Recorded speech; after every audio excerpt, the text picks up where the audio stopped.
Nasaan si Clark? Galit na tanong ni Cathy sa mga kasambahay pagpasok nito sa bahay. Nasa kwarto po niya, Ma'am Cathy. Kinakabahang sagot ng mayordomang si Aling Sheila. Tawagin niyo. Tumalima si Aling Sheila. Kahit matanda na, pinilit itong bilisan ng pag-akyat sa hagdan para sundin ang utos ng galit na amo. Ikuha mo ako ng juice. Dalhin mo sa garden. Bilis! Muling utos ni Cathy sa isa pang kasambahay.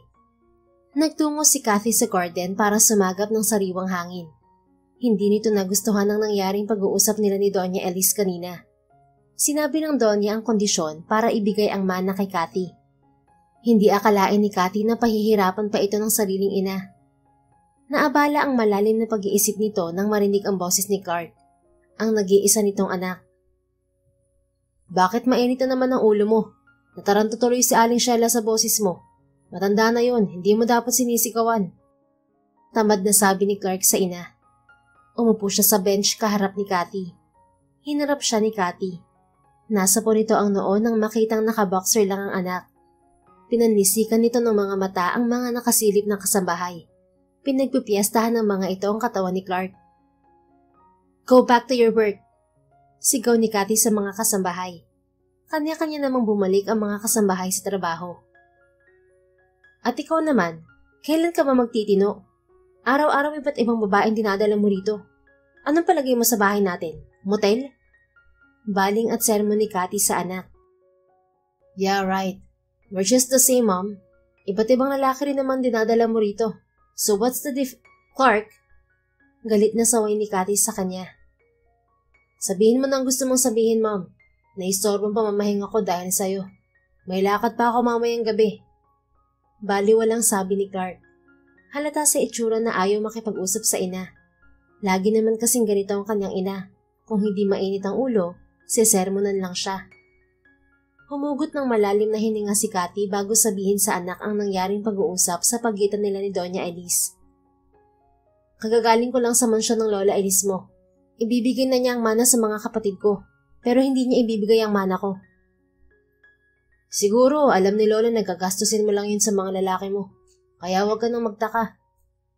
Uminit ang ulo ni Cathy, pero hindi nito pinatulan ang pamabastos ni Clark. Kasalanan rin naman nito kung bakit naging ganito ang anak. Aminado si Cathy na malaki ang pagkukulang nito bilang ina, pero gagawin nito ang lahat para sa uniko iho. I'm still your mother, Clark. Give me some respect. Hindi ko nakakalimutan ang bagay na yan. Nanggaling ako sa'yo, pero mas naging nanay pa si Aling Sheila kaysa sa'yo. Abala ka kasi sa mga lalaki mo. May bahid ng panunumbat na sabi ni Clark. Enough. This isn't about me. It's about you. Get a wife and impregnate her as soon as possible. Doña Elise wants her grandchild from you. Pinal na sabi ni Cathy. Pagka na tumawa si Clark. Wife? Hell no. I never imagined getting one. I don't have a plan to settle down. Not today, not tomorrow, or even in the future. Nakangising sagot ni Clark. Pinantayan ni Cathy ang ngisi ng anak. Oh son, you must obey your grandmother. Remember your beloved company? She can take it down in just a second when she's mad. You know what? Damay-damay lang tayo rito. Hindi niya ibibigay ang mamanahin ko na mapupunta rin sa'yo. Simple lang naman ang hinihingi niya eh. Ang tuminukat magkaroon ng sariling pamilya. So whether you like it or not, you have to find a woman and have a baby with her. Got it? Nagtagis ang mga ngipin ni Clark. Alam niyang tinatakot lang siya ng ina. Pero sa pagkakakilala niya sa kanyang lola, kaya nitong pabagsakin ang negosyong pinaghirapan niya. Maraming pagsubok ang pinagdaanan ng kanyang car company para makarating sa tuktok. Hindi niya hahayaan na bumagsak ito ng ganoon na lamang. Gusto mo bang ako na lang ang kumilos para sa'yo, Clark?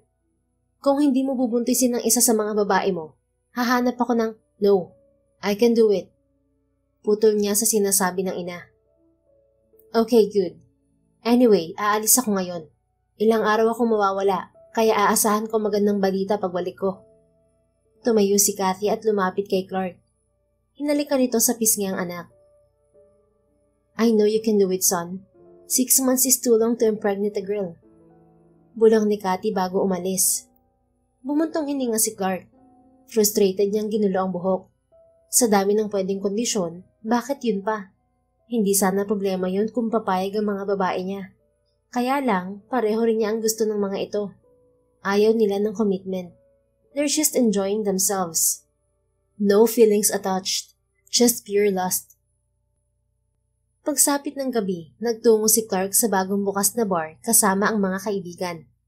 Kailangan pa rin niyang mag-enjoy kahit nasa gitna ng problema. Tulad ng laging nangyayari, maraming babae ang lumapit kay Clark.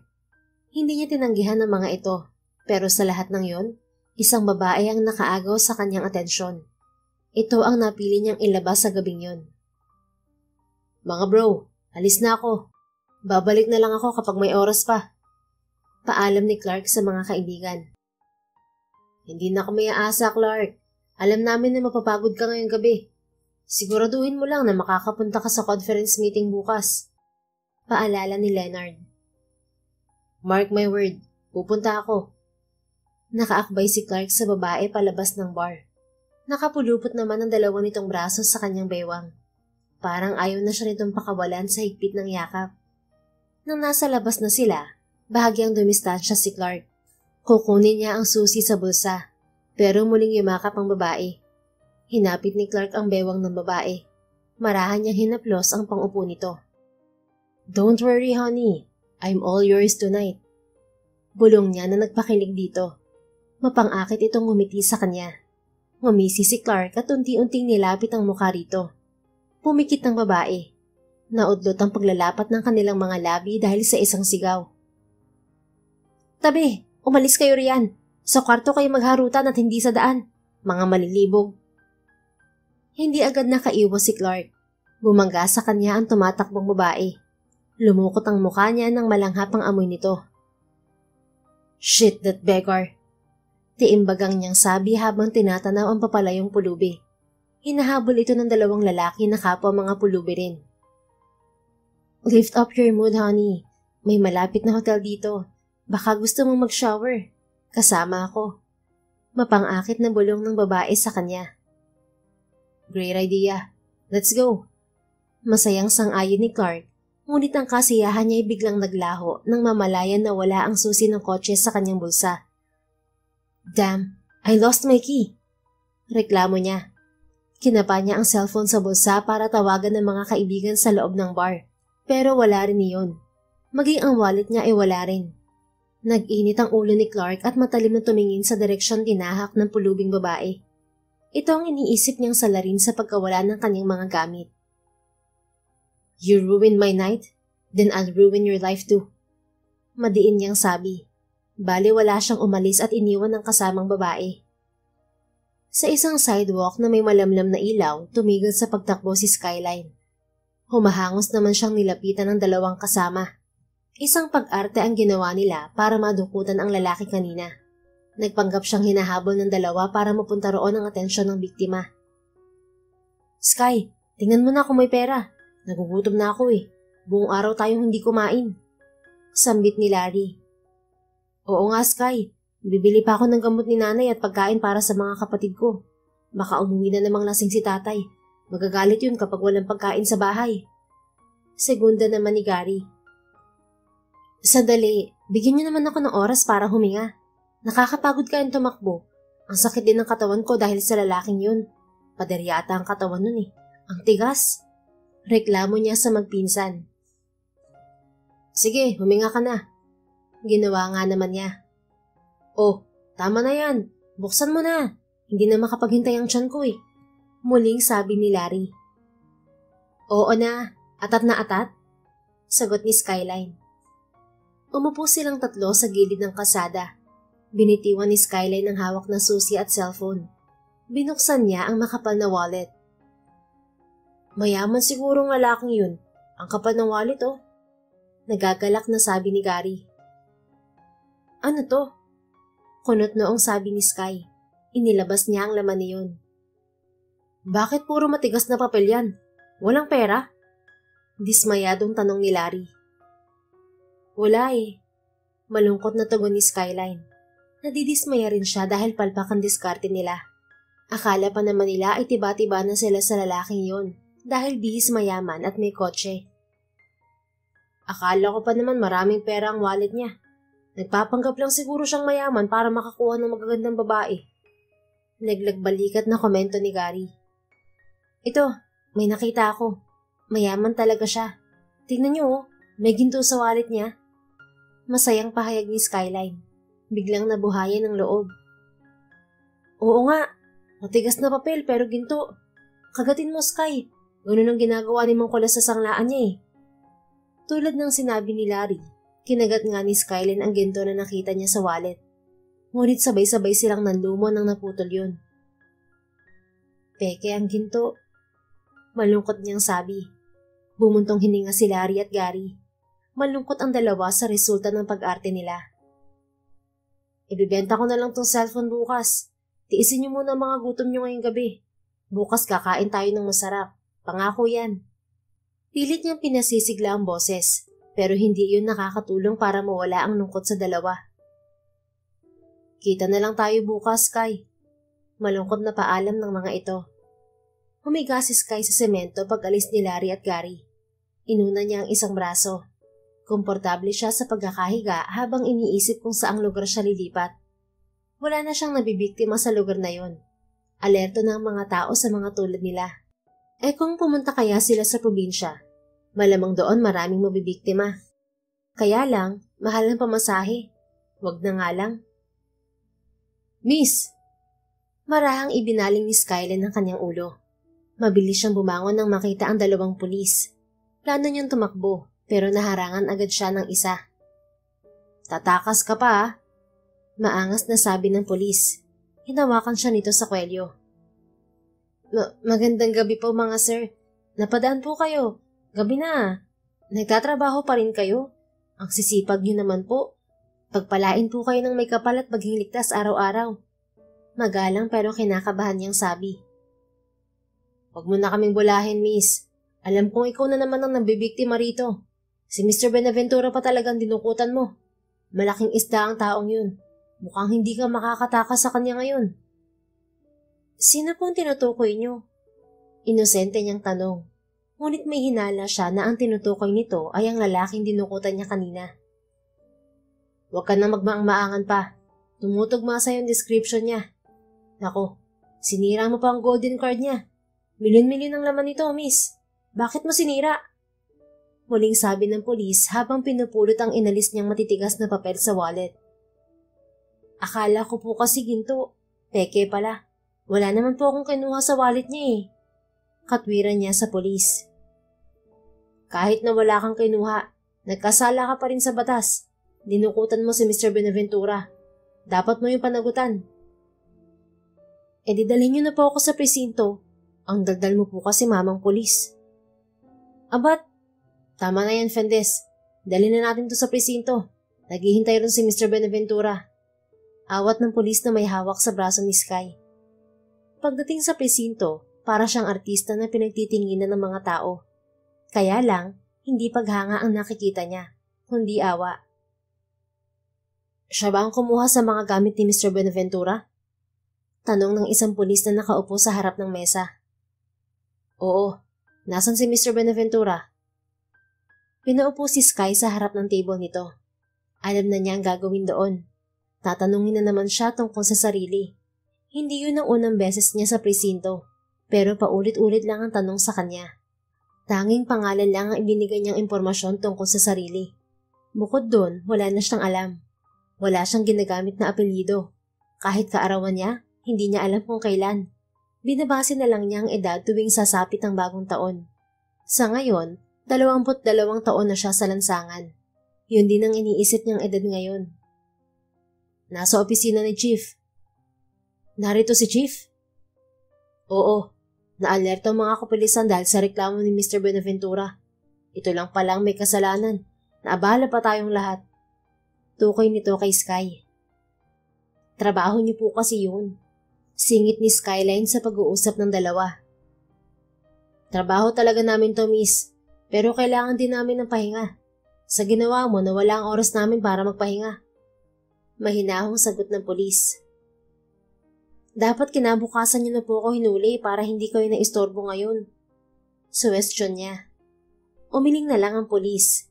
Hindi na ito nakipagtalo sa kanya. Maya-maya, isang malakas na boses ang umagaw sa atensyon ng lahat. I want this girl to rot in jail. You ruined my night. I'll ruin your life too. F***ing thief. Galit nitong turo kay Sky. Nakatingin lang si Skyline sa lalaki. Hindi niya maunawaan ang sinasabi nito. Basta ang alam niya, galit ito. Namumula ang mukha na parang lulunukin na siya ng buo. Makakaasa ka, Mr. Benaventura. Ikulong niyo na yan. Utos ng kasamang pulis ng lalaki. Hinila si Skyline ng dalawang pulis. Hindi niya inaalis ang tingin sa lalaki hanggang magpantay silang dalawa. Bakit ka nagagalit? Wala namang kwenta ang wallet mo. Ang kapal-kapal pero kahit 20 walang laman. Nagpapanggap ka lang sigurong mayaman para makahata ka ng mga babae, no? Galit na galit ka sa kasalanan ko, pero ikaw makasalanan din naman. Sinungaling. Feeling mayaman. Mabilis na pinigilan ng ibang pulis ang lalaki nang lalapit ito sa kanya. Hinila naman si Sky nang may hawak sa kanya. Pasensya na po, Mr. Benaventura. Matalas po talagang dila ng babaeng yun. Hayaan niyo po, hindi na siya makakalabas sa kulungan. Pinapangako ko yan. Paumanhin ng pinakamataas ang ranggo na pulis. Narinig yun ni Sky bago sila magkalayo roon. Tahimik lang siya hanggang makarating sa selda. Nakatingin sa kanya ang mga babaeng preso roon. Seryoso at parang naghahamon ng away. Pasok! Hindi ka na makakalabas dyan. Sabit ng pulis bago muling isara ang selda. Bumuntong hininga si Skyline pag-alis ng pulis. Tumingin siya sa mga babae sa selda. Unti-unti, sumilay ang ngiti ni Sky at tumalon sa tuwa. Yes! Nakakulong na naman ako! Yes, yes, yes! May maganda na akong higaan. May pagkain pa araw-araw. Maraming salamat, Panginoon, sa pagpapalang ginawa mo sa akin. Ang bait mo talaga. Sigaw niya habang sumusuntok sa ere sa sobrang tuwa. Nilapitan naman siya ng mga babaeng preso. Welcome back, Sky. Ang tagal mong hindi nakapasok dito ah. Klaseng nagpakabait ka ng matagal. Nakangiting bati sa kanya ni Dina, ang tumatayong leader sa seldang yon. Madulas lang ako kaya hindi nahuhuli. Pero salamat sa lalaking mayabang na yun at napabalik ako rito. Hindi na raw ako makakalaya, Dina. Kaya habang buhay na tayong magkakasama rito sa loob. Masaya niyang sabi. Kakaiba ka talaga, Sky. Kami gustong-gusto lumabas. Ikaw naman mas gusto mo rito sa loob. Mas maayos kasi ang buhay ko rito sa loob kaysa sa labas. Ang hirap ng buhay sa labas.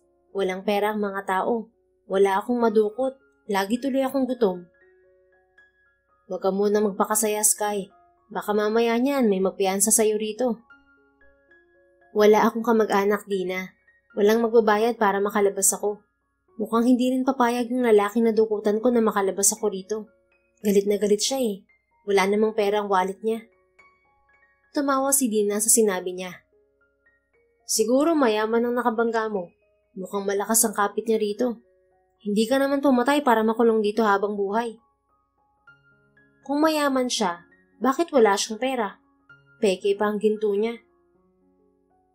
Karaniwan kasi sa mayayaman, hindi nanglalagay ng cash wallet. Puro cards ang ginagamit nilang pambayad. Ganun ba? Pero basta, biyaya sa akin ng lalaking yun. Dahil sa kanya, makakatulog ako na mahimbing ngayong gabi. Hindi na ako magigising kapag biglang uulan.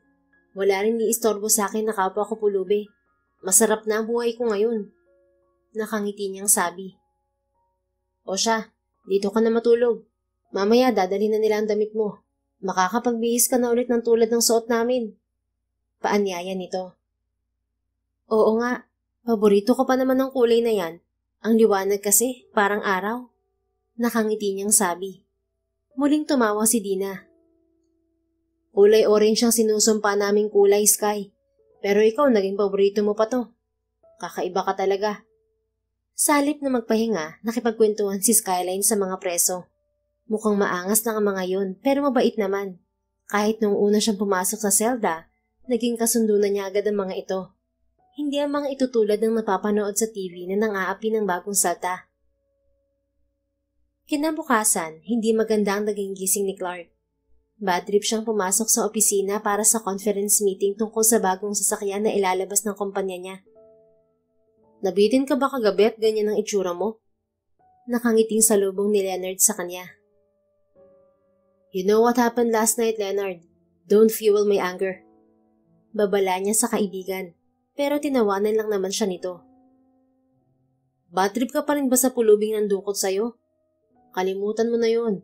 Alisin mo na sa isip mo na sinabihan ka niyang nagpapanggap na mayaman para mambabae. Hindi naman masakit masabihan ng sinungaling eh. Biro ni Leonard habang tumatawa. Ito ang kasama ni Clark papunta sa presinto kagabi. Kaya nasaksihan niya ang pagsagot ng babaeng pulubi sa kaibigan. Hindi pinatulan ni Clark ang pag-aalaska sa kanya ni Leonard. Isinantabing muna niya ang pagka-bad trip para hindi maapektuhan ng kanyang meeting. Pagkatapos ng meeting, bumalik sa opisina si Clark. Pinatawag niya ang sekretarya sa loob. Sir? Malambing na tawag ni Josie sa kanya. Lumapit ito kay Clark at nagtungo sa kanyang likuran. Marahan nitong minasahe ang kanyang balikat. Naglakbay ang kamay nito patungo sa kanyang dibdib. Sa ginawa ng sekretarya, nag-init ang katawan niya. Are you tired, sir? Malambing nitong bulong. Mapino nitong kinagat ang kanyang tenga na nagpasiklap sa pag-aalab ng kanyang katawan. 2 taon na niyang sekretarya si Josie at hindi pa rin ito kumukupas sa pagbuhay ng libido niya. Magaling itong magtrabaho at lalong higit na mas magaling ito sa kama. Hinila ni Clark palapit si Josie. Pinaupo niya ito sa kanyang kandungan. Naramdaman niya ang pagkabuhay ng pagkalalaki nang igalaw nito ang pangupo. Not now, Josie. Let's talk first. Habol hininga na sabi ni Clark. About what, sir? Namumungay ang mga mata nitong tanong. I need a child. Pagkasabi nun ni Clark, mabilis na umalis si Josie sa kanyang kandungan. Parang napaso ito sa salitang sinabi niya. Clark, I'm not ready to bear a child. Leave. Inis na taboy niya rito. Nadismaya siya sa pagtanggi nito kahit inaasahan na niya yon. Sa lahat ng naging babae niya, si Josie ang pinakamatagal. Mas kilala niya ito kumpara sa iba. I mean, why do you seem so upset, sir? Simula pa lang pinag-usapan na natin to, di ba? Ayaw mo na bang... I said leave, Miss Rodriguez. Go back to work. Seryoso niyang utos sa babae. Okay, tawagin mo lang ako pag hindi na mainit ang ulo mo. Hinilot ni Clark ang kanyang sentido. Problemado siya kung paano magkakaroon ng anak. Gusto niyang lubayan na siya ng kanyang lola. May sarili siyang buhay at hindi umaasa sa bilyon nitong pera. Pero kayang-kaya nitong gawin ang lahat, mapasunod lamang siya. Akala ko makikita na naman kitang topless kasama ang sekretarya mo. Umangat ang tingin ni Clark kay Leonard nang pumasok ito sa kanyang opisina. May dala itong folder. Inilapag nito iyon sa kanyang mesa. O ito, new proposal. Tukay nito sa nilalaman ng folder. Tumango lang si Clark. Anong problema mo, pare? Hindi ka ba pinagbigyan ng sekretarya mo? Nakangising tanong pa ni Leonard. Walang babaeng hindi lumuluhod sa kakisigan ko, Leonard. Lahat sila nagkakandara pa, makuha lang ang pansin ko. Makahulog ang sagot niya. Os, talaga? Pero hindi yun ang nasaksihan ko kagabi. Parang wala naman ang sinasabi mong kakisigan sa harapan ni Miss Beggar. Ni hindi ka nga niya pinansin eh. Malakas na tumawa si Leonard nang matalim siyang tumingin dito. Chill lang bro, I'm just joking. Ano bang pinaproblema mo dyan? Baka matulungan kita. Kailangan ko magkaroon ng anak para pagbigyan ng lola ko. Ayokong idamay niya ang kumpanya kapag sumuway ako. Problema ba yan? Marami ka namang sperm. Iputok mo ng iputok. Pabirong suwestyon ni Leonard. Huminga lang ng malalim si Clark. Huwag mong sabihin na wala kang puputukan. Tanong ni Leonard nang makitang problemado pa rin ang kaibigan. Kailangan ko ng anak, pero ayokong magkaroon ng asawa. Ayokong gamitin yung anak ko para itali sa kanya. Humanap ka ng bayarang babae. Marami nun sa mga bar. No, it's not possible. Ayokong gumamit ng bayarang babae. Kung magbabayad ako, gusto ko sa birhen na babae, hindi sa pakawala at sausawa ng bayan. E di wag ka makipagtalik. Artificial method ang gamitin mo para magkaanak. Uso na yun, man. Hindi rin pwede. Maraming connection sa loob at labas ng bansa si Lola. Malalaman niya agad ang gagawin ko kapag lumapit ako sa doktor. Kailangan lihim ang gagawin ko. Sandaling tumahimik ang magkaibigan. Halata sa dalawa ang malalim na pag-iisip. Alam ko na, kumuha ka na lang ng baby maker. Dapat yung babae walang gusto sa'yo para hindi mabahiran ng personal feelings ang gagawin nyo. Yung tipong trabaho lang walang personalan. Bayaran mo ng malaki pagkatapos niyang isilang ang bata. Biglang suwestyon ni Leonard. Napaisip naman si Clark. Maganda ang suwestyon mo, pero ang problema, saan ako kukuha ng ganong babae? Humisi naman si Clark. Sa kulungan, gamitin mo si Miss Beggar. What? No way! I will never touch a woman like her. Baliw ka ba? Mariin at tanggi ni Clark. Yes, way Clark. You'll see what money can do. Bibihisan muna natin siya bago mo galawin. Idaan na rin natin sa iba't ibang test para makita kung healthy siya at malinis. Pero bago yun, kailangan muna nating mapapayag si Miss Becker. Alamin muna natin ang kahinaan niya para sa unang offer natin, solve agad ang problema mo. Ano, deal? Walang nagawa si Clark kundi pumayag. Gusto na rin niyang matapos ang problemang yon. Okay, deal. 2 linggo ang nakalipas. Renting nakahiga si Skyline nang dumating ang isang pulis sa kanyang selda. Inmate number 564, laya ka na. Sambit nito sa kanya. Halos umiyak naman si Skyline sa balitang yun ng pulis. Ayaw niya umalis sa kulungan, pero hinila siya nito palabas. Natutuwa para sa kanya ang mga kasamang preso, pero pighati ang nararamdaman niya. Palihim niyang pinahid ang luha. Babalik na naman siya sa miserableng buhay sa lansangan. Napakasarap na sana ng buhay niya sa kulungan. Ngayon, eto na naman siya. Back to reality na naman. Pagdating sa labas, sinalubong siya ng isang babae. Sa tansya niya, kaedad lang ito ng nanay ni Gary. Miss Skyline, I'm Attorney Mavril Hermenio. I'm here to take you out. My client wants to talk with you. Madam, pwede bang magtagalog ka na lang? Masakit kasi sa tengang English mo eh. Ang hirap mo pang unawain. Sagot niya sa babae. Oh, I'm sorry. Kakausapin ka ng kliyente ko. Dadalhin kita sa kanya pagkatapos mong ayusan. Sa ngayon, inumin mo muna to. Nakangiti nitong alok sa inumi na hindi pamilyar sa kanya. Ano yan? Baka laso niya na. Saka bakit mo ba ako pinalaya? Alam ba mong masarap na ang buhay ko sa loob? Tapos pagbabalikin mo na naman ako sa kalye. Huwag ka mag-alala. Hindi ka nababalik sa lansangan. Ito oh, avocado juice. Paborito mo raw to. Sino namang nagsabi sa'yo? Duda niyang tanong. Sinabi ng mga polis, lagi ka raw nagre-request sa kanila ng avocado juice. Ang daldal talaga ng mga polis dito. Pero salamat sa inumin. Medyo nauuhaw na nga ako. Tinanggap niya yun at inubos ang laman. Ngunit nagtaka siya nang bigla siyang nahilo. Bakit umiikot ng paningin ko? Nagtataka niyang tanong. Pansamantala lang yan, Miss Kai. Kailangan mo yan para hindi ka mabigla sa gagawing transformation sa'yo. Huwag ka mag-alala, hindi ka mapapahamak. See you tomorrow. Yun ang huli niyang narinig bago nawalan ng malay. Kinabukasan, nagising si Skyline na masakit ang katawan. Parang nanlalambot siya nang bumangon. Ngunit nagtaka siya nang makita ang malawak na silid. Sobrang ganda nun, maging ang babaeng kasama niya sa loob. Nakasuot ito ng kulay gatas na bestida. Maayos na nakalugay ang maganda at mahabang buhok. Mapusyaw ang balat ngunit hindi sobrang puti. Nasaan ako? Tanong niya rito. Nagtaka siya nang gumalaw rin ang bibig ng babae. Nang kumilos siya, kumilos din ito. Nakaramdam siya ng takot nang gayahin ito ang bawat kilos niya. Tumakbo siya patungo sa pintuan pero biglang bumukas yun. Mabuti gising ka na. Nakangiting sabi ni Attorney Mavril pagkabungad sa may pintuan. Hindi lang niya ang matandang babae. Madam, minumuto ako ng magandang babae. Ginagaya niya lahat ng kilos ko. Sumbong niya dito. Ha? Nasaan? Itinuro ni Sky ang kinatatayuan ng babaeng multo. Agad niyang binawi ang kamay nang nakaturo rin ito sa kanya. Pero ang pinagtataka niya, kasama ng babaeng multo si Attorney Mavril. Tumawa ang abogada. Akala ko naman kung ano na. Ikaw yan, Miss Kai.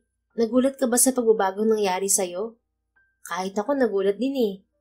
Hindi ko inaasahan na ganyan ka kaganda. Good thing you're still a virgin. Masasayang sanang ginawa namin para maging presentable ang itsura mo. Hindi niya pinansin ang huli nitong sinabi. Nagtataka pa rin siyang nakatingin sa sarili. Bakit nandyan ako? Tanong niya rito. Pasensya na kung nagulat ka sa laki ng salamin sa kwartong to. Dati tong kwarto ng anak ko. Hilig niya ang pagsasayaw kaya may wall mirror siya dito. Magbihis ka na at magbe-breakfast na tayo. Hinihintay na tayo ng kliyente ko. Tinulungan siya ni Attorney Mavril na pumili ng susuotin. Pagkatapos, umalis na rin sila pagkakain ng agahan. Ilang oras na naging biyahe nila nang tumigil ang sasakyan sa harap ng matayog na building. Namangha si Sky pagpasok sa loob. Natigil lang ang paghanga niya sa paligid nang hilahin siya ni Attorney Mavril. Pumasok sila sa isang maliit na kwarto. Sila lang ang tao roon. Madam, bakit inalis mo pa ako sa kulungan kung ikukulong mo lang ako rito? Mas malawak pa ang selda ron kaysa rito eh. Reklamo niya nang nanatili silang nakatayo roon. Hindi to kulungan, Miss Sky. Elevator ang tawag dito. Nakangiti nitong sagot. Tumango lang si Sky kahit hindi niya alam kung para saan ang elevator. Sandali lang silang nanatili roon bago lumabas. Pumasok ulit sila sa isa pang pinto. Napanganga si Skyline nang makita ang magandang silid.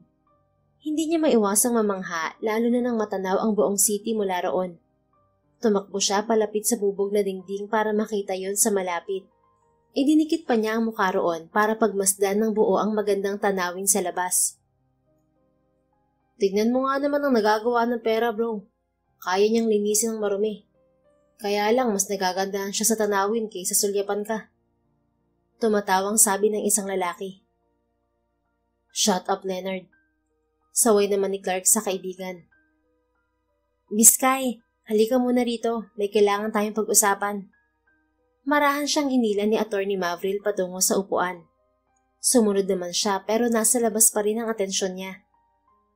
Ito si Mr. Clark Bonaventura, ang kliyente ko. May gusto siyang sabihin sa'yo. Tumingin si Skyline sa dalawang lalaki sa harapan niya. Namukhaan niya ang isa sa mga ito. Ang lalaking nagpakulong sa kanya. Anong sasabihin mo? Baliwala niyang tanong at muling bumalik sa tanawin ng paningin niya. Leonard, close the curtain. Sigaw ng lalaki. Tumatawa namang sumunod ang isa. Nalumo si Skyline nang isara ang kurtina. Hindi na niya makita ang tanawin. Now, can I have your full attention? Muling sabi ni Clark. Nakatungo lang naman si Sky. Miss Sky, kinakausap ka ni Mr. Bonaventura. Kalabit sa kanya ni Attorney Mavril. Umangat ang tingin ni Skyline kay Clark. Namumula na naman ang mukha nito tulad noon sa presinto. Baka galit pa rin ito sa kanya. Umuurong ba ang dila mo kapag nakayuko ako? Pwede ka naman magsalita kahit hindi ako nakatingin ah. Sambit niya sa lalaki. Mas namula ang mukha ni Clark kaysa kanina. Relax lang, Clark. Kailangan mo siya. Nakangiting sabi ni Leonard. Alright, I'll be direct to the point. Tutulungan ko mga kaibigan mo. Bibigyan ko sila ng maayos at magandang bahay. Pag-aaralin ko sila. Ipapagamot ko pa ang nanay ng isa. Bukod doon, tutuparin ko rin ang hiling mo kapag nagawa mo ang bagay na gusto ko. Ano bang gusto mo? Tanong niya rito. Maging baby maker ko. Walang kurap at paligoy-ligoy na sagot ni Clark. Baby maker? Ano yun? Nalilitong tanong ni Sky. Ibig sabihin, gagawa ng bata. Malakas na tumawa si Skyline.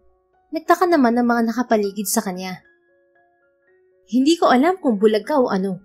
Ang taas naman ng tingin mo sa akin.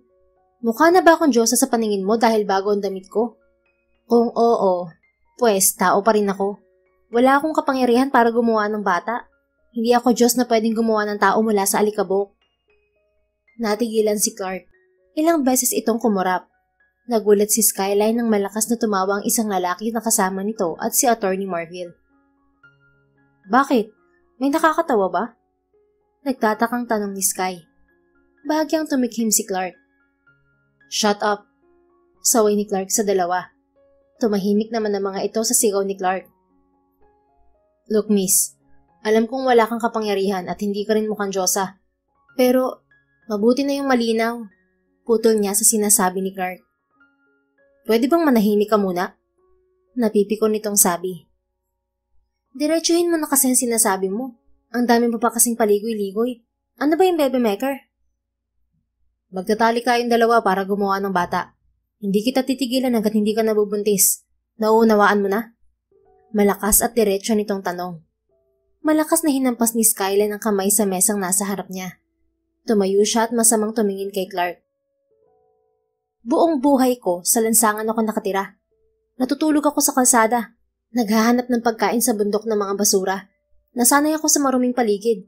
Tapos ngayon gusto mong kunin ang kaisa-isang bagay na malinis sa akin? Natigilan si Clark. Nakatingin lang ito kay Sky. Kapag gawan, marahan itong tumikhim. Bahagyan naman hinila pa upo ni Attorney Marville ang dalaga. Kung ayaw mo, hindi kita pipilitin. Iwas tingin na sabi ni Clark. Bakit? Sino bang may sabing ayaw ko? Siyempre gusto ko, no? Gusto kong guminhawa ang buhay ng pamilyang itinuring kong pamilya simula pa nung 4 na taong gulang ako. Gusto ko makita na mahimbing silang natutulog sa maayos na bahay. Kumain sa tamang oras at hindi nalilipasan ng gutom. Gusto kong maranasan ng mga kaibigan ko ang pumasok sa eskwelahan. Gusto kong gumaling si Aling Hana. Gusto kong maranasan nila ang buhay na hindi ko naranasan. Kung ang pagkawala ng kaisa-isang bagay na pwede kong ipagmalaki ang magiging daan para maranasan nila yon, gagawin ko para sa kanila. Kahit wala akong pinag-aralan, may paninindigan ako sa buhay. Sana ganun ka rin. Seryoso at puno ng emosyon niyang pahayag habang nakatingin kay Clark.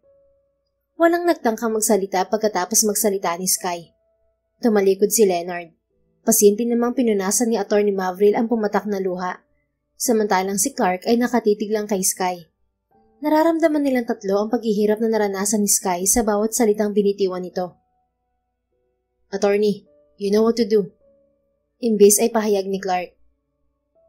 Yes, sir. Nakahanda na po ang bahay at lupang nalilipatan ng mga kaibigan ni Miss Sky. Na-arrange ko na rin po ang eskwelahan na pwede nilang pasukan. May appointment na rin po ako sa isang espesyalista para kay Mrs. Hana. Meron din pong cash assistance para sa kanila. Pirma mo na lang po ang kailangan ko, sir. Give me the documents. Inalabas ni Attorney Marville ang mga papel mula sa dala nitong bag. Ibinigay rin nito ang isang ballpen kay Clark. Matapos pirmahan, ibinalik ni Clark ang papeles at ballpen kay Attorney. It's all settled. Ngayon, kailangan mo na lang gawin ang parte mo, Miss Skyline. Baling ni Clark sa dalaga. Oo naman. Ano bang gagawin ko? Humisi si Clark. Akitin mo ako mamayang gabi. Nanlaki ang mga mata ni Sky. Ano? Hindi ako marunong mangakit. Problema mo na yon.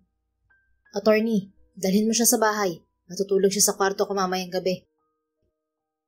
Pag-alis ni Attorney Marville at Sky sa opisina ni Clark, hinaplos ni Clark ng sariling palad ang muka. Nakokonsensya ako. Buntong hiningang sabi ni Leonard. Kainin ka ng konsensya mo. Baka nakakalimutan mo. Ikaw ang nagbigay ng ideyang gamitin siya.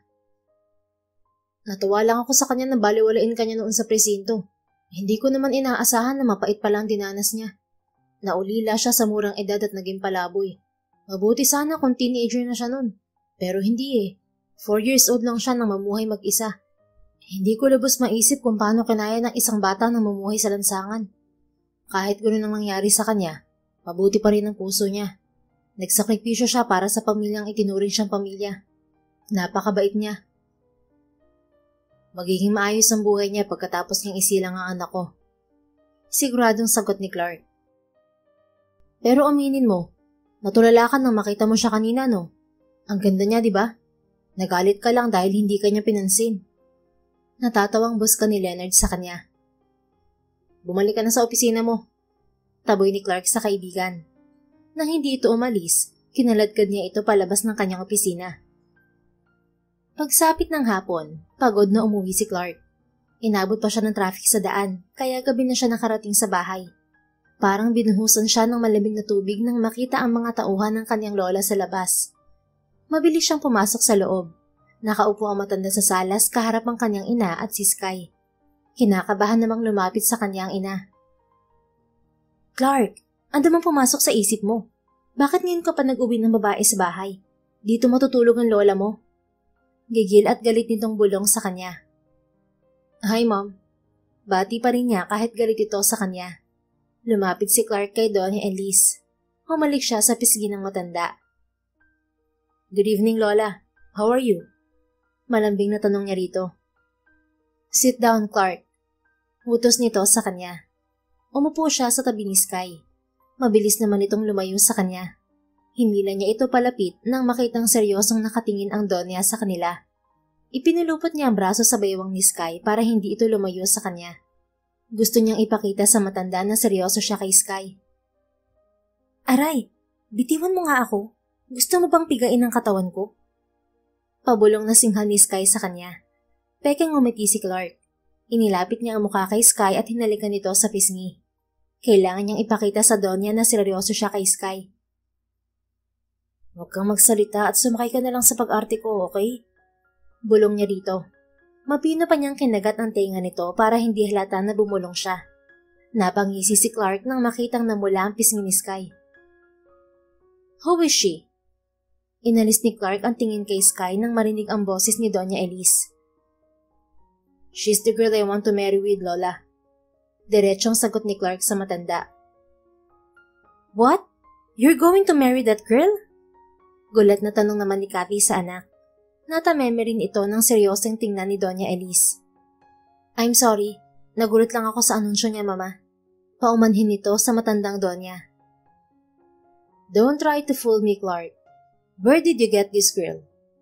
Mapanuring tanong ni Doña Elise. Hindi kita niloloko, Lola. Si Sky ang magiging ina ng mga anak ko. Kinilabutan si Clark nang umisi ang matanda.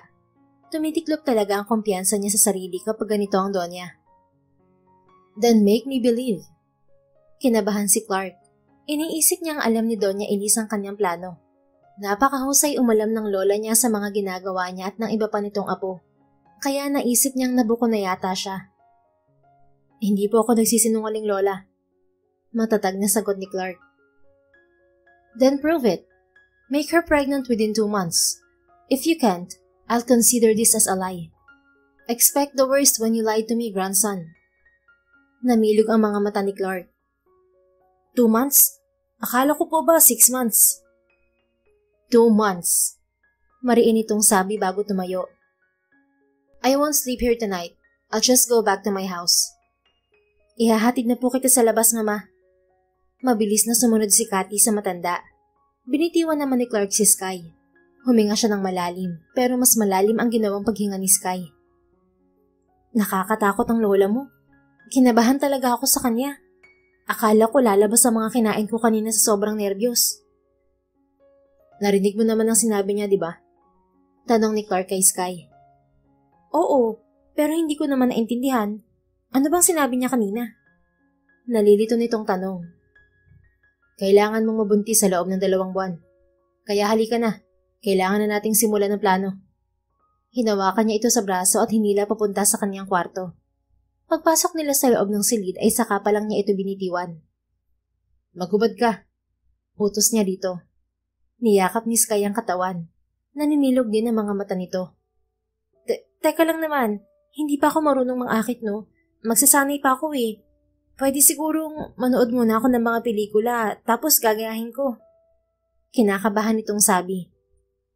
Hindi na mahalaga kung marunong ka o hindi. At wala ng panahon para manood ka pa ng movies. Sisimulan na natin ngayong gabi ang pagbuo sa anak ko. Tinanggal ni Clark ang kanyang necktie. Marahan din niyang inaalis ang botones ng kanyang long sleeve polo. Nakatingin lang siya kay Sky habang ginagawa yon. Curious naman itong nakatingin sa ginagawa niya. Nang hubarin niya ang polo, saka pa lang ito nag-iwas ng tingin. Halatang ilang na ilang ang dalaga. Maliligo lang ako. Ihanda mo ang sarili mo pagbalik ko. Wika niya kay Sky. Nagtungo sa banyo si Clark. Mabilis siyang naligo. Binalot niya ng puting tuwalya ang ibabang bahagi ng katawan bago lumabas sa banyo. Nakita niyang nakatayo pa rin si Sky kung saan niya ito iniwan kanina. Nakalimutan ko, maliligo rin pala ako. Kinakabahan itong sabi. Naglakad ito patungo sa banyo na hindi tumitingin sa binata. Bilisan mo, paalala ni Clark dito. Oo. Magsuot ko na lang ng roba pagkatapos mong maligo. Sige. Naghintay si Clark sa paglabas ni Sky mula sa banyo. Inabala niya ang sarili sa pagbabasa ng mga email sa account niya. Tumingin siya sa oras. 15 minuto na ang nakakalipas pero hindi pa rin lumalabas sa banyo si Sky. Hinayaan niya muna dahil sanay siyang matagal maligo ang mga babae. Paglipas ng kalahating oras, kinatok niya ang pintuan ng banyo. Kapag hindi ka pa lumabas dyan, papasok ako. Banta niya sa babae. Mabilis namang bumukas ang pinto. Nakatungong lumabas si Sky. Ang tagal mo sa loob, pero hindi ka pa rin naliligo? Inis na singhal niya. Kasi, Ano? Hinihintay mo ako makatulog para makatakas ka. Sa tingin mo makakatakas ka sa akin? Nangako sa niyang sabi. Alam niyang umiiwas ito sa gagawin nila ngayong gabi. Alam ko naman ang responsibilidad ko. Pero kasi, walang tabo at timba sa banyo. Yun lang ang problema mo? Gulat na tanong ni Clark. Oo. Paano ako makakaligo kung walang tabo at timba? Gamitin mo ang shower. Hindi ako marunong. Pumasok si Clark sa banyo. Hinila niya si Sky sa loob. Tinuruan niya ito kung paano gamitin ang mga gamit doon. Mabilis naman itong natutunan ang mga sinabi niya. Bilisan mo. Muli niyang paalala kay Sky bago lumabas ng banyo. Humiga si Clark sa kama habang hinihintay si Sky. Nakaramdam siya ng antok nang lumapat ang kanyang likod sa higaan. Pilit niyang nilalabanan ng antok para hindi makatulog. Narinig niya ang pagbukas ng pintuan sa banyo. Gusto niyang imunat ang mga mata pero masyadong mabigat yon. Naramdaman niya ang paglapat ng kumot sa kanyang katawan. Hinawakan niya ang kamay nito. Sky, inaantok niyang sabi. Bakit? Humiga ka sa tabi ko. Bulong niya. Naramdaman niya ang paggalaw sa kanyang tabi. Pumihit siya patagilid at niyakap ito. Sa ngayon, yun muna ang magagawa niya. Hindi niya kayang labanan ang pagod para gawin ang plano niya ngayong gabi. Kinabukasan, agad hinanap ni Clark si Sky pagmulat ng kanyang mga mata. Wala ito sa tabi niya kaya bumangon siya. Muntik pa siyang madapa nang matisod pagbaba niya sa kama. Nakita niyang mahimbing na natutulog si Sky sa sahig. Komportableng-komportable ito roon. Nahulog ba siya sa kama? Nagtataka niyang tanong habang nakatingin sa natutulog na babae. Hindi na siya nag-abalang kumuha ng damit. Binuhat niya si Sky pabalik sa kama. Nagising ito sa ginawa niya. Kinusot nito ang mata at bahagyang humikab. Napangiti si Clark sa cute nitong itsura. Para itong bata sa ginagawa. Magandang umaga. Aalis na ako. Baka maunahan ako sa itatapon na basura ngayon. Kukuha lang ako ng agahan natin. Babalik ako agad.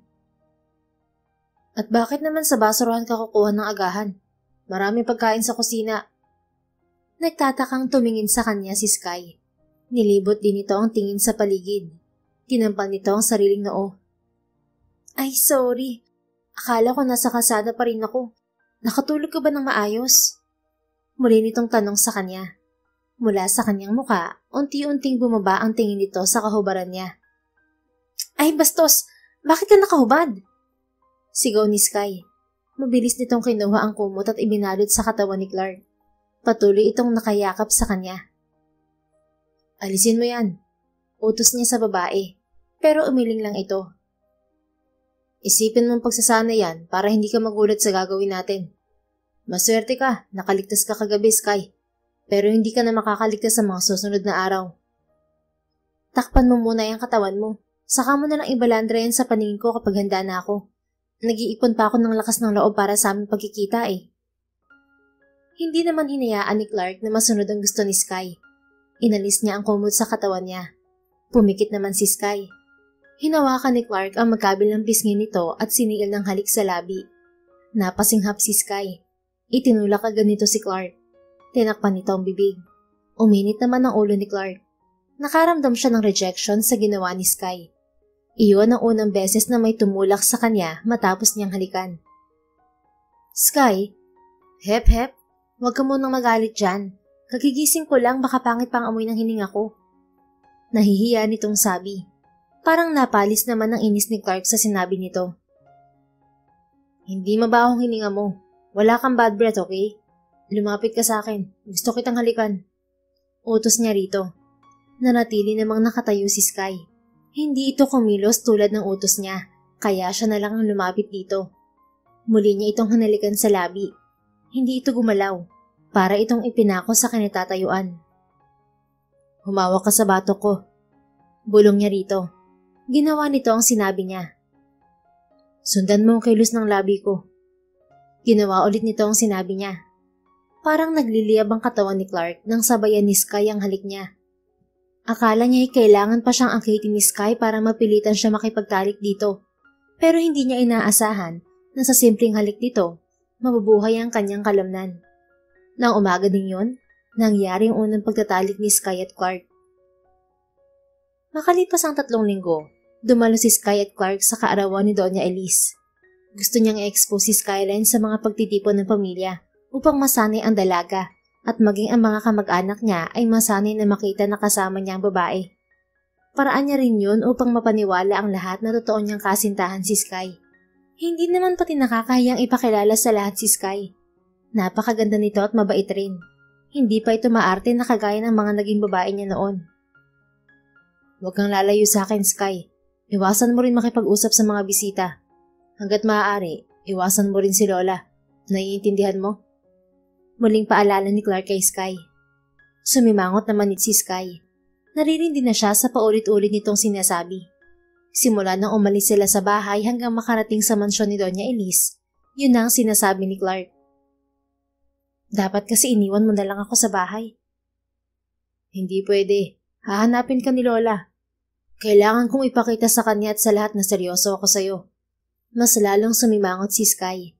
Kahit alam niya ang trabaho niya bilang baby maker, nasasaktan pa rin siya kapag pinapamukha ni Clark na nagpapanggap lang sila.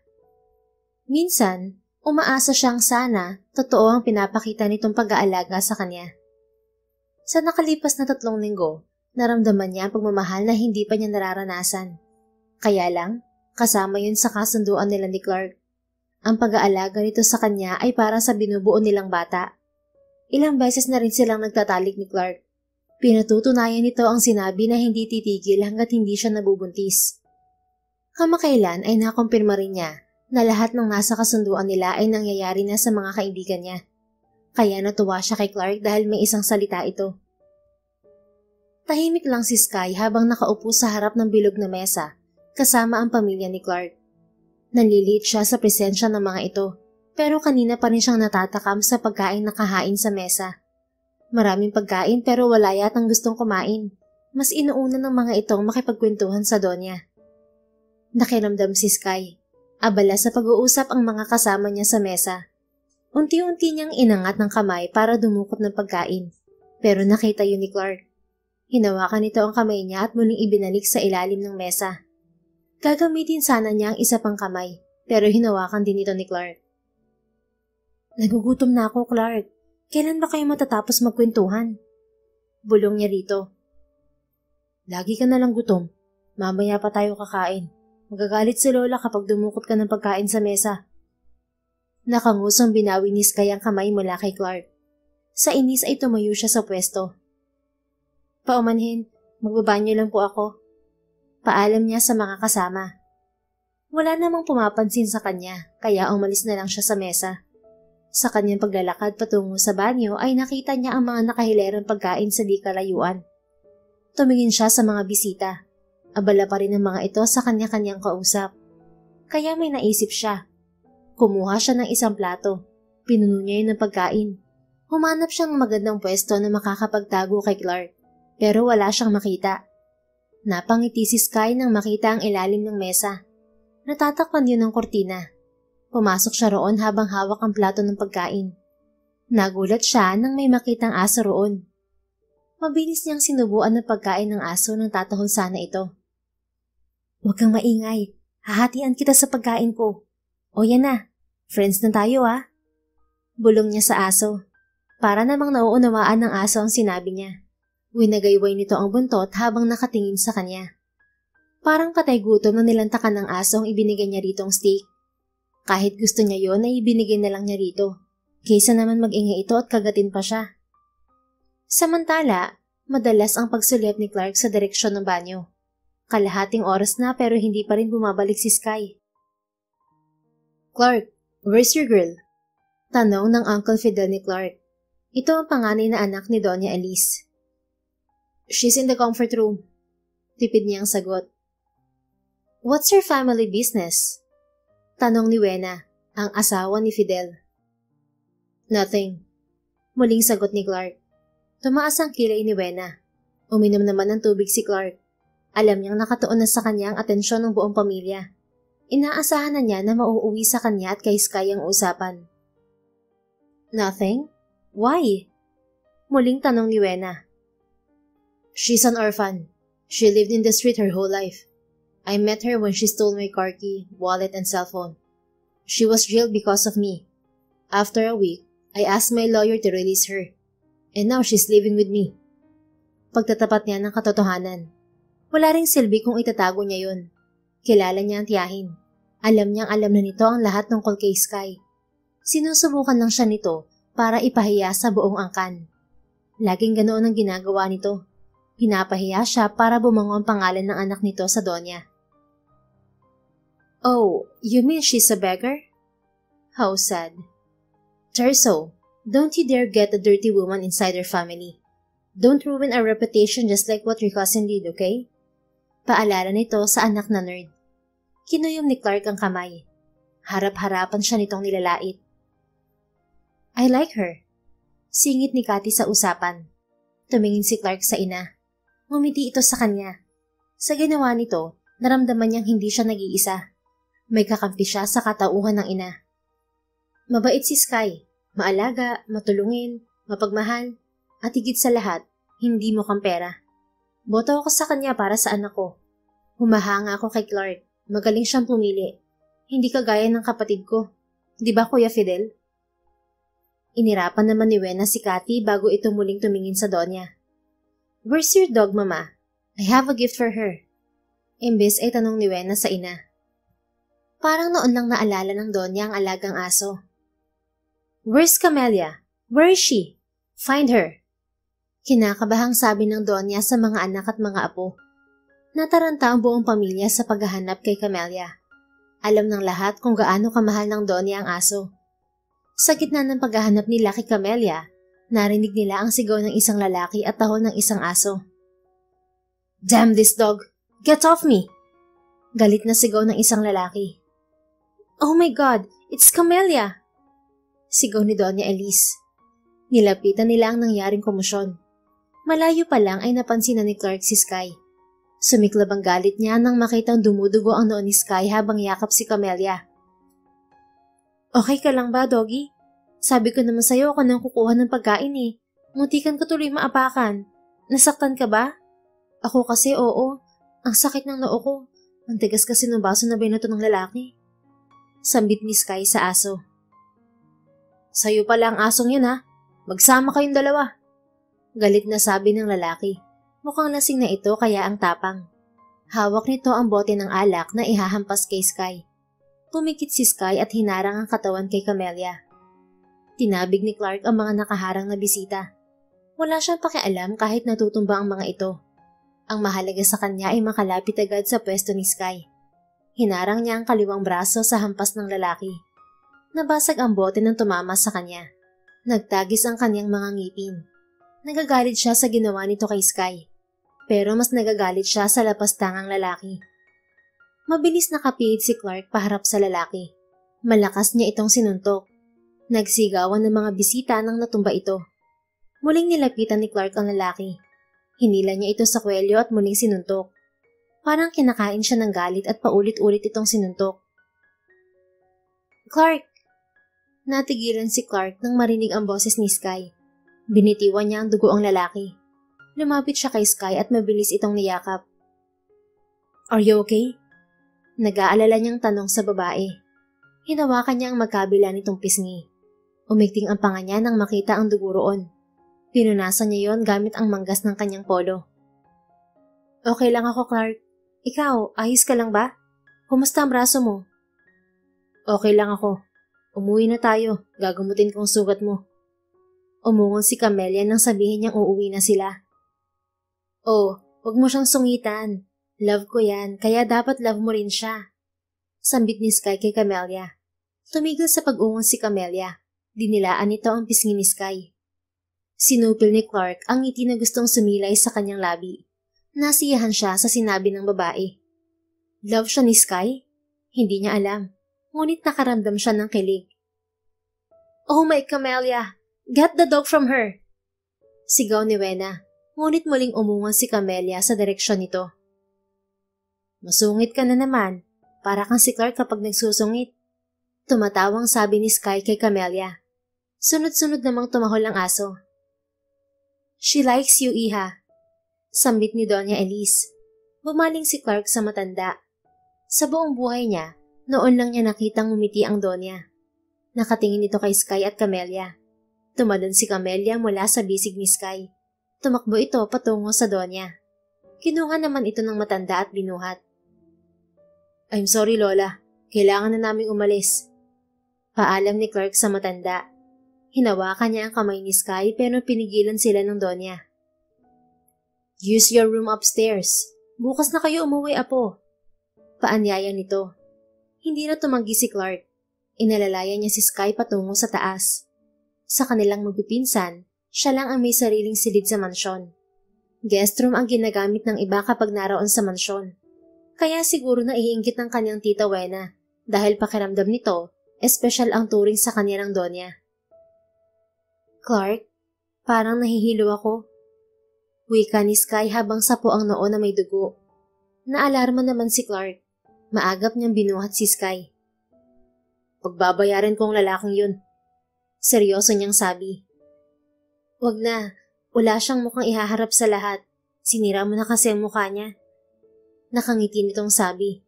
Nakuha pang ngumiti kahit muntikan ng saktan kanina ng lalaki. Ngumiti naman si Clark. Mapino niya itong hinalikan sa labi. Gamutin natin ang sugat mo, Sky. Marahan itong tumango bilang tugon. Pagkalipas ng isang linggo, isang balita ang nagpagimbal kay Clark. Hindi niya yun inasahan. What did you say? Galit niyang tanong kay Poryo, ang assistant ng kanyang lola. Nabungaran na niya ang mga ito sa labas ng kanilang mansyon nang papasok siya sa opisina. Pinapasok muna niya ito para alamin ang sadya nito, pero hindi niya nagustuhan ang sinabi nito.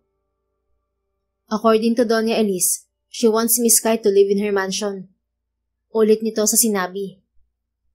Malayo ang mansyon ni Lola sa opisina ko. Bakit kailangan niyang kunin si Sky rito? Si Miss Sky lang po ang kinukuha niya.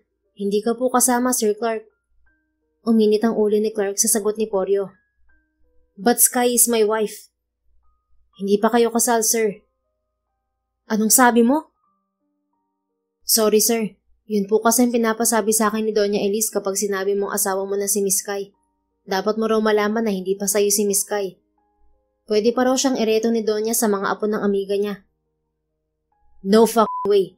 Hindi ako papayag. Umalis ka na. Hindi sasama sa'yo si Sky. Dito lang siya sa mansyon namin. Taboy ni Clark kay Poryo. Clark? Sinong kausap mo?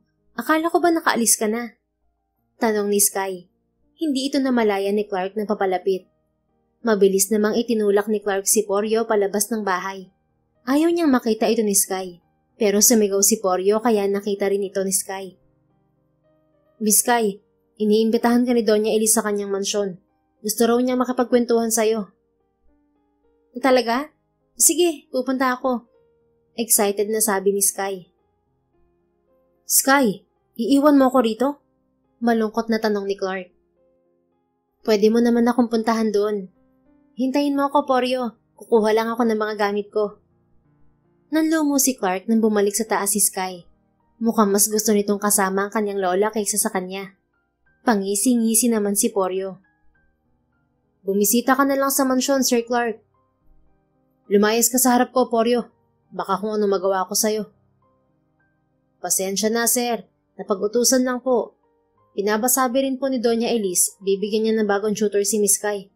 Tamang-tama raw po dahil nagbabakasyon sa mansyon ng pinsan mo. Pinsan? Sinong pinsan? Si Sir Derek po, sir. Gwapo rin yun. Hindi pwede. Magagaling na professor ang kinuha kong tutor para kay Sky. Sabihin mo kay Derek, huwag lalapit kay Sky. Kapag lumapit siya, ikaw ang malalagot sa akin, Poryo. Banta ni Clark kay Poryo. Si Derek ang pinsan niyang professor sa Harvard. Kaedad lang niya ito. Anak ito ng pangalawang kapatid ng mami niya. Sa lahat ng pinsan niya, si Derek ang katulad niyang ugali kaya magkasundo sila. Ang inaalala niya ay ang pagkahilig din nito sa babae. Baka pagtripan nito si Sky. Gustuhin man niyang pigilan si Sky, ngunit hindi niya magawa dahil baka akalain naman ng babae ay kinukulong niya ito sa bahay. Kinabukasan habang nasa opisina, si Derek at Sky pa rin ang nasa isip ni Clark. Iniisip niyang masayang nakikipag-usap si Sky kay Derek. Tapos magkadikit ang braso ng dalawa habang tinuturuan ni Derek si Sky. Ginulo ni Clark ang sariling buhok. Sumasakit ang ulo niya sa iniisip. Sir? Bahagyang nagulat si Clark nang haplusin ni Josie ang balikat niya. Parang napapaso siyang umiwas dito. What are you doing? I'm your boss. You're not supposed to do that. Go back to your table. Taboy niya sa sekretarya. Hindi mo ba ako namimiss? Kasi ako, miss na kita. Matagal na rin nang huli tayo nagsalo sa init ng isa't isa. Malambing nitong sabi. Bumuntong hininga si Clark. Pinatay niya ang laptop. Niligob ang mga papel sa kanyang table at inilagay sa isang tabi. Bahagya niyang inatras ang swivel chair. Nakangiti namang umupo sa mesa si Josie. Sinadya nitong ibinuka ang dalawang hita. Pero kahit sulyap, hindi tumingin si Clark doon. Sa halip ay tumayo siya. Wait, saan ka pupunta? Nagtatakang tanong ni Josie. I'm going home. Kararating mo lang ah. I'm the boss here. I can do whatever I want. As my employee, you must follow my rules. Starting tomorrow, you must wear your office uniform, okay? And please stop flirting with me. Bili ni Clark bago talikuran ng napahiyang sekretarya. Clark! Tawag ni Josie sa lalaki. Tumigil si Clark at muling tumingin kay Josie. Malawak naman itong ngumiti, pero agad ding nawala dahil sa sinabi ni Clark. Cancel all my appointments starting today until further notice. If there's an urgent meeting, call Leonard. Muling bili ni Clark bago umalis sa kanyang opisina. Nagmaneho siya patungo sa mansyon ng kanyang lola. Pagdating doon, agad niyang hinanap si Sky. Sinabi ng kasambahay na nasa hardin ito kasama ang Donya. Nang pumunta siya roon, nakita niyang si Derek ang kasama ni Sky at hindi ang lola niya. Binibigyan nito ng bulaklak si Sky. Mabilis siyang lumapit at kinuha ang bulaklak bago pa iyon makuha ni Sky. Allergic si Sky sa mga bulaklak. Sambit niya sabay tapon sa bulaklak. Clark, bakit narito ka? Akala ko nasa opisina ka ngayon. Nakangiting tanong ni Sky. Niyakap niya ito at hinalikan sa labi. Nag-aalala ako sa'yo, baka kapitan ka ng mikrobyo. Sagot niya at tukoy kay Derek. Tumawa naman si Derek. Alam siguro nito na ito ang tinutukoy niya. Long time no see, Clark. Mukhang nagbago ka na. Congratulations. Nakangising sabi ni Derek. Nasaan si Lola? Tanong niya rito. Nasa kwarto niya. Puntahan mo muna si Lola. Dito muna sa akin si Sky. No, wala akong tiwala sa'yo, Derek. Sky, samahan mo ako kay Lola. Sa kwarto na lang ako, Clark. Parang gusto kong matulog. May ibibigay rin ako sa'yo. Excited nitong sabi. Sige, ihahatid na kita sa kwarto mo. Bye, Sky. See you later. Paalam ni Derek. Pasimple itong tinaasan ni Clark ng middle finger, pero tumawa lang si Derek. Pagkarating sa kwarto, kaagad tinanong ni Clark kung anong ibibigay ni Sky sa kanya. Sandali lang. Pikit ka muna. Pumikit si Clark tulad ng gusto ni Sky. Magmulat ka na. Laking gulat ni Clark nang makita ang hawak ni Sky. Iba't ibang emosyon ang nararamdaman niya, pero nangibabaw ang kalungkutan. Nasa harapan niya ngayon ng isang pregnancy test na may positive na resulta. Isang senyales na nagtagumpay sila ni Sky. Pero isa rin yung senyales na malapit na silang magkahiwalay. Yun naman ang usapan nila. Sa oras na ipanganak ang baby nila, maghihiwalay na sila ng landas. Tiyak ni Clark na may nararamdaman na siya kay Sky. Hindi lang niya maamin dahil alam niyang hindi naman magtatagal si Sky sa buhay niya. Great. Pahinga ka na. Pupuntahan ko lang si Lola. Nakangiti niyang sabi, pero alam niyang nararamdaman ni Sky ang kalungkutan niya. Sige. Nakangiti nitong sagot. Sigurado siyang nadismaya ito sa reaksyon niya. Nagtungo si Clark sa kwarto ng kanyang lola. Binati niya ito at nanatili roon ng ilang oras. Ipinagtapat ni Clark sa Donya ang totoong nararamdaman para kay Sky. Natatakot siyang sumugod sa pag-ibig dahil sa nangyari sa mommy niya. Labis itong nasaktan nang iniwan sila ng daddy niya. Nakita niya ang pagkamiserable ng ina, kaya sinumpa niyang hindi siya magmamahal. Sa nararamdaman niya ngayon, hindi niya alam kung paano susugal o kung susugal ba siya. Pag-isipan mo mabuti ang desisyon mo, Apo. Ikaw pa rin ang masusunod sa buhay na gusto mo. Ginawa ko lang ang kasunduang yun para sa'yo. Dahil gusto kong maging maayos ang buhay mo na hindi ko nagawa sa mami mo. Akala ko magiging maganda ang buhay niya kapag sinunod ko lahat ng luho niya. Pero hindi yun nakatulong sa kanya. Naging libangan niya pangongolekta ng mga lalaki. Pero nakikita kong hindi siya masaya. Ayokong maging ganun ka, Apo. Hindi pa huli ang lahat para sa'yo. Kung mahal mo si Sky, wag mo na siyang hayaang mawala pa sa buhay mo. Payo ni Donya Elisa sa kanya. Samantala, tahimik na umiiyak si Sky sa kwarto. Akala niya ay magiging masaya si Clark sa balitang buntis na siya. Kahit ipakita nito ang ngiti, nararamdaman niyang malungkot ito. Dapat hindi ako umiiyak. Makakasama raw to sa baby, sabi ng doktor. Ayoko magbukang stress ang anak ko paglabas niya. Dapat happy lang. Pinahid niya ang luha sa pisngi. Huminga siya ng malalim at pilit pinasaya ang sarili. Nang gabing yun, sumilip lang si Clark sa kanyang kwarto. Hinalikan siya sa noo bago muling umalis. Naging ganoon ang sistema nilang dalawa habang nagbubuntis siya. Pilit na lang niyang pinapasaya ang sarili para sa bata. Naging libangan na rin niya ang pagbisita sa mga kaibigan. Masaya siya dahil maayos ng buhay ng mga ito. Itinuon niya rin ang sarili sa pag-aaral. Gusto niyang may direksyon ng kanyang buhay pagkatapos ng kasunduan nila ni Clark. Isang araw, napagpasyahan ni Sky na dalawin sa opisina si Clark. 7 months na ang kanyang tiyan. Unang beses niyang makarating sa opisina nito. Excited siya habang dala ang lunchbox para rito. Personal niyang inihanda ang pagkain yun.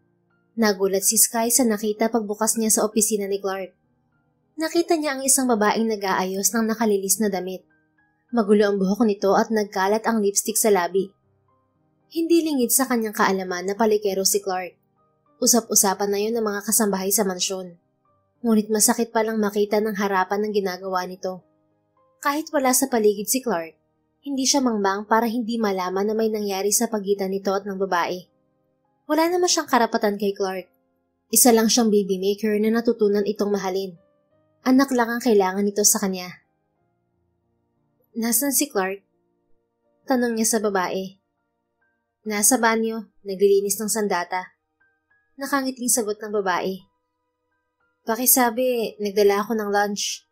Marahan niyang ipinatong sa mesa ang lunchbox. Sorry dear, ibalik mo na yan. Iyaya niya kasi akong kumain ng lunch sa labas. Kung hindi niya kakainin, sabihin mo siya na lang mag-uwi sa bahay.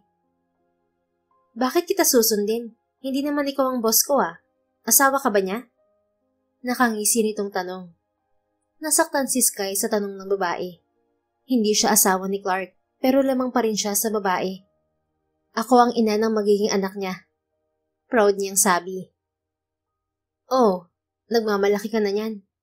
Kung tinanggap ko ang alok ni Clark bilang ina ng magiging anak niya, wala ka ngayon kung nasan ka. Kaya dapat magpasalamat ka sa akin. Ngumisi si Sky. Tinaasan naman siya ng kilay ng babae. Salamat. Salamat hindi dahil tinanggihan mo ang alok ni Clark. Salamat dahil hindi ko ang naging ina ng anak niya. Nakakahiya naman sa bata kung parang pokpok ang nanay niya. Naturingan ka nakapag-aral, hindi magawa ang tamang asal. Nasaan nakahiyan mo para makipagtalik sa opisina ng boss mo? Wala ka bang hiya sa sarili mo at iniisip mo lang ang katinyang ano mo? Aba, babae rin ako. At bilang babae, kinakahiya kita bilang kapwa babae ko. Kung hindi ka nirerespeto ng iba, irespeto mo naman ang sarili mo. Hay, bakit kasi pumunta pa ako rito? Nai-stress tuloy kami ng anak ko. Makaalis na nga. Iniwan ni Sky ang babae sa opisina. Umangat ang kilay niya nang magkasalubong sila ni Clark sa pintuan. Clark, akala ko ba nasa banyo ka? Takang tanong agad niya rito. Ha? Anong gagawin ko sa banyo? May meeting kami ni Leonard. Teka, bakit narito ka? Naligaw ako, pero ngayon alam ko na ang daan, kaya aalis na ako. Sige. Mataray niyang sagot. Sandali, kumain ka na ba? Tanong nito sa kanya. Oo, tapos na. Sagot niya dala ng inis. Naiinis siya dahil naisahan siya ng babaeng yon. Labis na selos ang naramdaman niya kanina, pero hindi pala totoong nagtalik ang dalawa. Pero bakit naman sa office pa ni Clark na isipang mag-ayos ng uniform ng babaeng yon? Napakaharot naman. Pakiramdam niya tuloy ay pinagtaksilan siya ni Clark kahit wala naman siyang karapatan dito. Pero sana man lang ay may hustisya ang inis niya. Pero wala naman siyang mapapala. Hindi naman siya mahal ng taong mahal niya. Kung mahal siya nito, baka hindi ito nagtitiis ng ilang buwan na hindi siya katabi. Nakakainis lang talaga dahil simula nang nabuntis siya, hindi na ito tumabi sa kanya sa pagtulog. Sumisilip lang ito sa gabi. Tapos, aalis na rin. 2 buwan ang nakaraan. Nagsilang ng isang sanggol na lalaki si Sky. Nagbigay yun ng kasiyahan sa buong pamilya, ngunit labis na kalungkutan ang nararamdaman niya. Ayaw man niyang pumayag, pero kailangan niyang iwan ng anak kay Clark. Paglabas sa ospital, halos hindi na niya mahawakan ng anak. Kapag wala ang bata kay Clark, siguradong nasa Lodakati ito. Minsan dumadalaw sa kanya si Doña Elise. Nilalaro nito ang bata sa crib. Ngayon, solo niyang anak sa kwarto. May pinag-uusapan ng 3 sa labas. Naluluhang pinagmamasdan ni Sky ang kanyang anak na si Arkin. Natutulog ito sa kama katabi niya. Baby, magpapakabait ka sa papa mo ha. I'm sorry kung iiwanan ka na ni mama. Ayokong lumayo sa'yo pero kailangan. Kung may pagpipilian lang ako, hindi ako aalis sa tabi mo, baby. Mahal na mahal ka ni mama. Pumatak ang luha niya nang dampian niya ng halik sa pisngi si Arkin. Natudurog ang kanyang puso kapag iniisip niyang magkakahiwalay sila ng bata. Sky? Narinig ni Sky ang boses ni Clark. Bumangon siya at mabilis na lumapit kay Clark. Lumuhod siya sa harapan nito na ikinagulat ng lalaki. Sky, tumayo ka riyan. Saway nito sa kanya. Clark, sinabi mo noon na tutuparin mo ang hiling ko sa pagsilang sa bata, hindi ba? May hiling na ako ngayon. Umiiyak niyang sabi. Sky, tumayo ka riyan. Mag-usap tayo ng maayos. Umiling si Sky at pilit inaalis ang kamay ni Clark sa kanyang braso. Hindi ako tatayo rito hanggat hindi mo pinagbibigyan ng hiling ko. Clark, hindi ko kayang lumayo kay Arkin. Ikamamatay ko yun. Sorry kung hindi ako tutupad sa usapan. Pakiusap, hayaan mo kong manatili sa tabi niya. Kahit ipakilala mo akong kasambahay, basta masubaybayan ko lang ang paglaki niya. Please, Clark, pagbigyan mo ako bilang ina ng anak natin. Pangako na hindi ako magtatapat sa kanya ng katotohanan. Umiiyak niyang pakiusap. Kapag hindi ka tumayo riyan, hindi kita pagbibigyan. Mabilis naman tumayo si Sky sa banta ng lalaki. Totoo ba sinabi mo? Pagbibigyan mo ako? Umaasa niyang tanong. Pinahid ni Clark ang luha sa kanyang pisngi. Bakit ko naman ipakikilalang kasambayang ina ng anak ko? Huwag ka nang umiyak. Hindi mangyayaring iniisip mo. May iba akong plano. Anong plano mo, Clark? Nagtataka niyang tanong. Kinakabahan siya habang hinihintay ang sasabihin nito. Natatandaan mo pa ba ang apelyido mo? Umiling si Sky. Hindi na. Wala akong ginagamit na apelyido. Bakit? Anong kinalaman nun sa plano mo? Base sa pagpapaimbestiga ni attorney, nalaman kong Jacinto pala ang apelyido mo, Sky. Patay na pareho ang mga magulang mo, kaya wala na akong pagpapaalaman ng plano ko kundi ang mga kaibigan mo na lang. Gusto ko sanang palitan ng apelyido mo ng Buenaventura. Natutok ni Sky ang bibig nang lumuhod sa harapan niya si Clark. Skyline Jacinto, will you accept my offer to change your last name and live with me for the rest of our lives? Will you marry me? Umagos ang luha ni Sky sa ginawa ni Clark. Hindi siya makapagsalita sa sobrang kasiyahan. Tanging tango lang ang kanyang nagawa para tanggapin ang binibigay nitong panghabang buhay na kaligayahan. Tumayo si Clark at isinuot ang singsing sa kanya. Hinalikan nito ang kanyang kamay at kanyang labi. Surpresa ko sana to sa'yo mamaya pero naunahan mo ako. Nabulilyaso tuloy ang preparasyon ni Mami sa rooftop. Pero okay lang yun. Ang mahalaga, tinanggap mo ang proposal ko. I love you, Sky. Matagal na. I love you too, Clark. Huwag mo na akong dededmahin ha. Nalulungkot ako kapag ginagawa mo yun eh. Hindi ko alam na mahal mo rin pala ako. I'm sorry about that, Sky. Nang malaman kong buntis ka, nalungkot talaga ako dahil ibig sabihin nun malapit ka nang umalis. Noon din ako nagdesisyon na pakasalan ka pagkasilang sa baby natin. Kaya lang, nagawa akong lakohin ni Derek. Bawal makipagtalik ang buntis. Magkakaroon daw ng kapansanan ng anak. Naniwala naman ako sa kanya.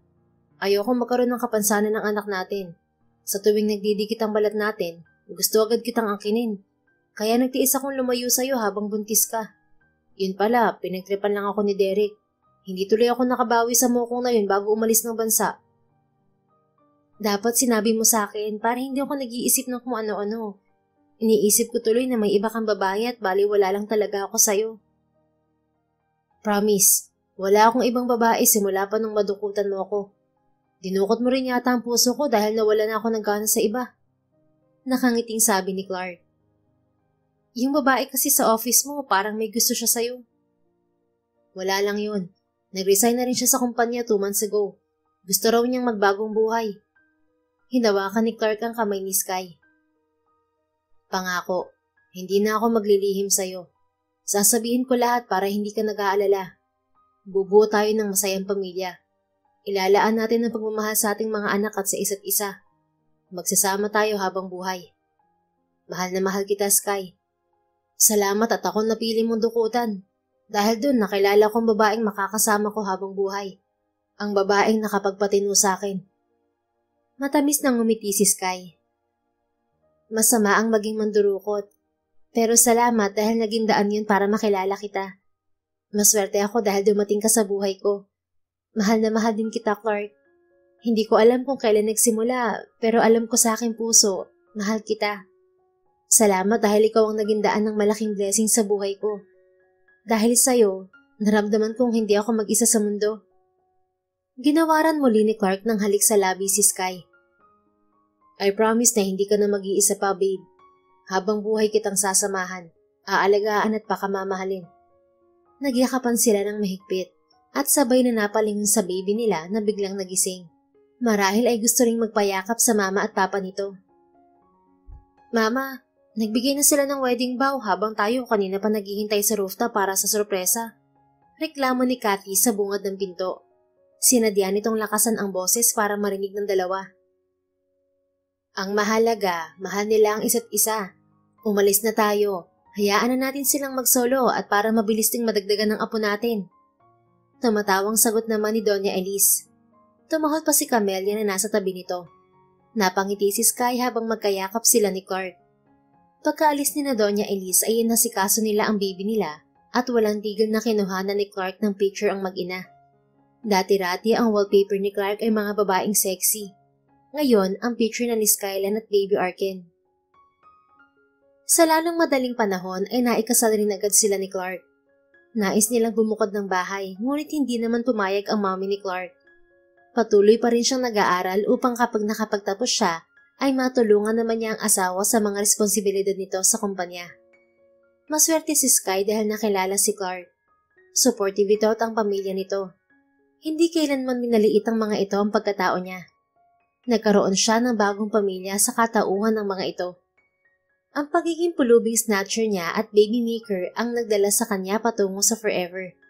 Maligayang buhay at pagkakaroon ng masayang pamilya na kailanman ay hindi siya nagkaroon. The End. Kung nagustuhan mo ang istoryang ito, please don't forget to like, comment, and share it with your friends. Your support really makes a difference. Thank you and see you sa ating next story. Keep safe and be blessed.